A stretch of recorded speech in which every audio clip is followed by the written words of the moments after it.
Very good morning to all the students. I hope आपको जो last lecture है वो समझ में आया होगा, जिसमें हमने जनरेशन गैप के बारे में डिस्कस किया।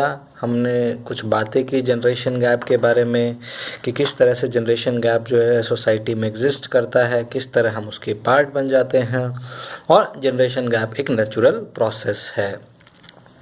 अब कल हमने बात की rebellious nature of the adolescent children की, मतलब विरोध जो है करने की भावना जो है युवा अवस्था में एक नेचुरल स्टेज पे आ जाती है। दूसरी हमने बात की किस बारे में, पहचान बनाने की, आइडेंटिटी बनाने की, एक जो है उनके अंदर एक जो है लालसा रहती है, एक जो है क्योर डिज़ायर रहता है, एक कॉन्टिन्यूस उनको एक दिल में रहता है कि मैं अपनी खुद की एक आइडेंटिटी बना लूँ, मैं खुद का अपना जो है सोच बना लूँ, मैं खुद की अपनी जो है एक पहचान बना लूँ। ठीक है। और तीसरी हमने कल बात की थी, क्या थी, इंडिपेंडेंस, आज़ादी की बात की। सब चाहते हैं हम आज़ाद हो जाएं, बहुत सारी चीज़ों से आज़ाद हो जाएं। तो ये हमने कल बात की कि भाई बच्चे जो हैं, बहुत जो युवा अवस्था में आप जो बहुत सारी चीज़ों से आज़ाद होना चाहते हो, फैमिली के प्रेशर से आज़ाद होना चाहिए, पापा मम्मी के जो रोक टोक से आज़ाद होना चाहते हैं, और बहुत सारी चीज़ें हैं जो डेली लाइफ में आप फेस करते हैं जिनसे आप आज़ादी चाहते हैं। मैं अब जनरेशन गैप का एक एग्जांपल, मैं अपना पर्सनल एग्जांपल से स्टार्ट करूंगा दोबारा से, जहाँ पे कि मैं आपको समझाना चाहूँगा किस तरह से जनरेशन गैप है वो एक नेचुरल प्रोसेस भी है। देखिए कल हमने इसकी बात की, तो मैं दोबारा एक एग्जांपल से आपको समझाना चाहता हूँ। जैसे कि मेरा भतीजा है, वो अभी 5 साल का है। ठीक है। और जो है मेरी एज हो गई है 34 के आसपास। तो अब हमारे बीच में लगभग 30 साल का एक गैप है, और इस गैप के कारण जो है अब एक इसका एग्जांपल मैं इस तरह दूंगा कि when it comes to using smartphone, है ना, स्मार्टफोन यूज़ करने में क्या होता है कि he uses smartphone far better than me, है ना। वो जो स्मार्टफोन यूज़ करता है वो मेरे से अच्छी तरह यूज़ करता है, उसे बहुत सारी चीज़ें आती है जो शायद मुझे ना आती हो। एंड वो क्या है, वो क्या है, एक जनरेशन गैप का ही एग्जांपल है, जहाँ पे वो जो है उसकी जनरेशन जो है स्मार्टफोन बहुत अच्छे से चलाना जानती है। उसके पास जो है ये विधि, ये जो है, ये जो क्या बोलते हैं, ये तरीका जो है स्मार्टफोन को यूज़ करने का बिल्कुल बाय बर्थ उसके साथ आया है। ठीक है। जैसे कि मेरे पास जो है शायद मोबाइल फ़ोन जब मेरे पास आया तो मेरी उम्र होगी लगभग 22-23 साल। लेकिन जो मेरा भतीजा है उसके पास जब फ़ोन आया तो शायद उसकी एज जो है, the moment he was born, first cap photo of him was also captured from the smartphone. तो मैं आपको ये समझाना चाह रहा हूँ इस एग्जांपल से कि जो जनरेशन गैप है वो एक नेचुरल प्रोसेस है, वो हर एक जनरेशन में आता रहता है, और आप इसको एक्सेप्ट करते हैं तो ही आप उस प्रोसेस का पार्ट बन जाते हैं। अदरवाइज क्या हो जाता है, आप लेफ्ट आउट हो जाते हैं। ठीक है। तो मुझे लगता है कि आपको ये एक एग्जाम्पल और जो है जनरेशन गैप के बारे में थोड़ी सी और अच्छी समझ बना पाएगा। हाँ, तो आप इसको समझिए। दूसरा एग्जाम्पल ये है कि बहुत सारे लोग जो हैं, नई पीढ़ी के लोग जो हैं, मान लीजिए 20 साल वाले लोग जो हैं, वो अब किसानी नहीं करना चाहते हैं, किसान मतलब फार्मर्स नहीं बनना चाहते हैं। क्यों? क्योंकि ये जो है अच्छा एक नौकरी तो नहीं कहते, बिजनेस नहीं रहा है, जिसमें कि आज की डेट में किसानों के साथ बहुत ज़्यादा एक्सप्लॉयटेशन हो रहा है। किसानों के साथ जो है किसान अपनी मांगों को लेके बैठे हुए हैं। तो जो भी रीज़न है वो अलग बात है, लेकिन किसान या फार्मिंग करना जो है आज की डेट में काफ़ी प्रॉफिटेबल बिजनेस नहीं रहा है। इसलिए जो यंग जनरेशन है वो किसानी छोड़ के कुछ और काम की तरफ बढ़ रही है। ये भी जनरेशन गैप का एग्जाम्पल हो सकता है। आज हम पैसेज 2, 3 और 4 चारों जो हैं, या सॉरी तीनों जो हैं, उनको जो है फिनिश करने की कोशिश करेंगे। जो हमारा एक ड्यूरेशन होता है 25 से 30 मिनट की क्लास के बीच में। तो मैं आपसे, है ना, मैं चाहता हूँ कि आप जो है एटलीस्ट पढ़ें ज़रूर उस चैप्टर को, जैसे मैं आपको पढ़ के हर एक लाइन बाय लाइन आपको समझाने की कोशिश कर रहा हूँ।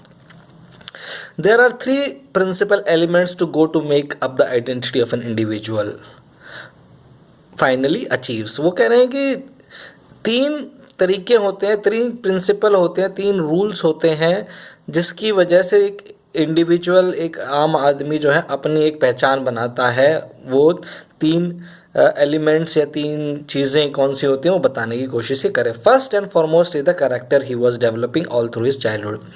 पहला जो उसकी पहचान के में सबसे इम्पॉर्टेंट रोल प्ले करता है वो क्या है, वो उसका बचपन है, चाइल्डहुड। हाँ, चाइल्डहुड उसके लिए एक बहुत इम्पॉर्टेंट रोल प्ले करता है उसकी पहचान को बनाने में, उसकी आइडेंटिटी को शेप करने में, उसकी पर्सनालिटी को बनाने में, उसकी सोच को बनाने में, उसके नज़रिए को बनाने में, उसके थॉट प्रोसेस को बनाने में। ये सारी चीज़ें बहुत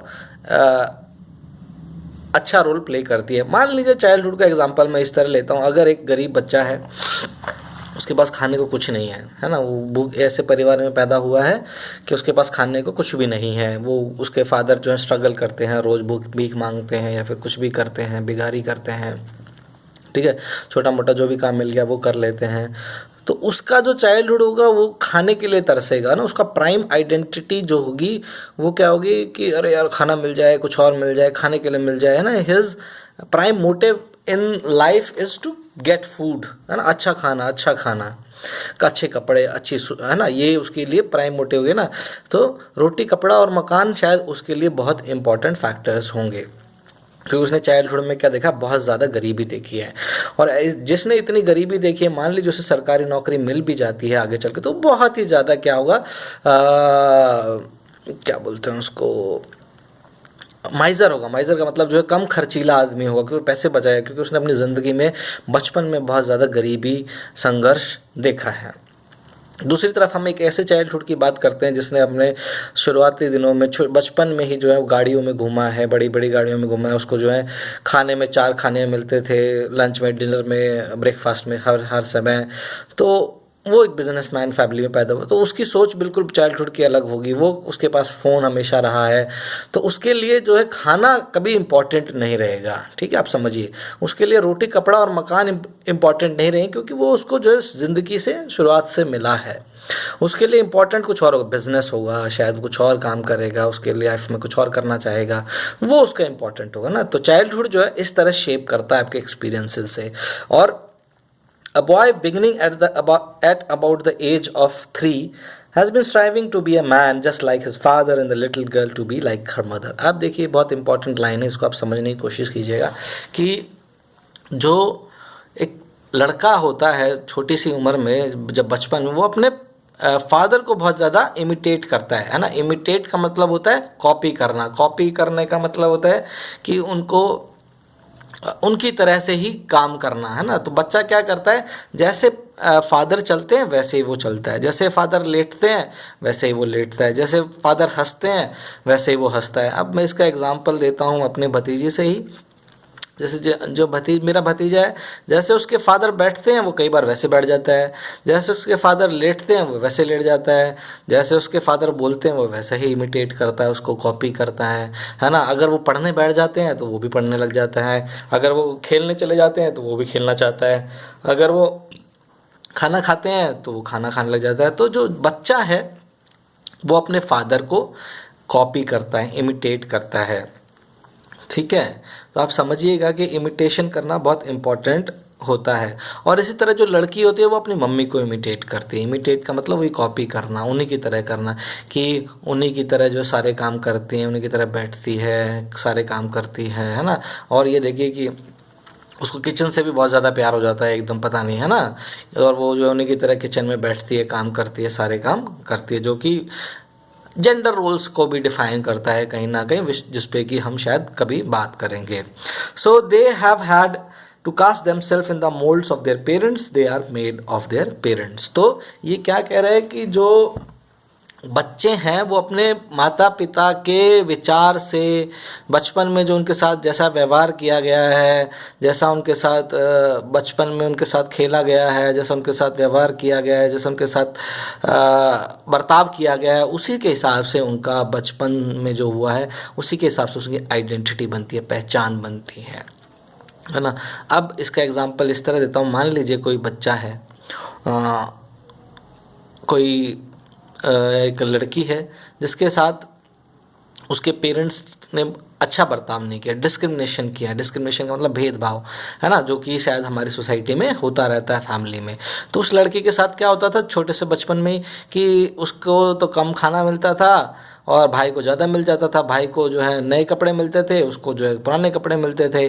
भाई को प्राइवेट स्कूल में भेजते थे और बहन को जो है गवर्नमेंट स्कूल में भेजते थे। इस तरह का डिस्क्रिमिनेशन जब वो फेस करती है तो उसका जो है एक आइडेंटिटी बन जाती है कि अरे यार, लड़कियों की तो कोई अहमियत नहीं होती है, सेकंड क्लास सिटीजन्स की तरह पेरेंट्स ट्रीट करते हैं। तो वो एक आइडेंटिटी बन जाती है, वो शायद रिबेल करने लग जाती है, बहुत ज़्यादा विरोध करने लग जाती है अपने पेरेंट्स के डिसीजंस का।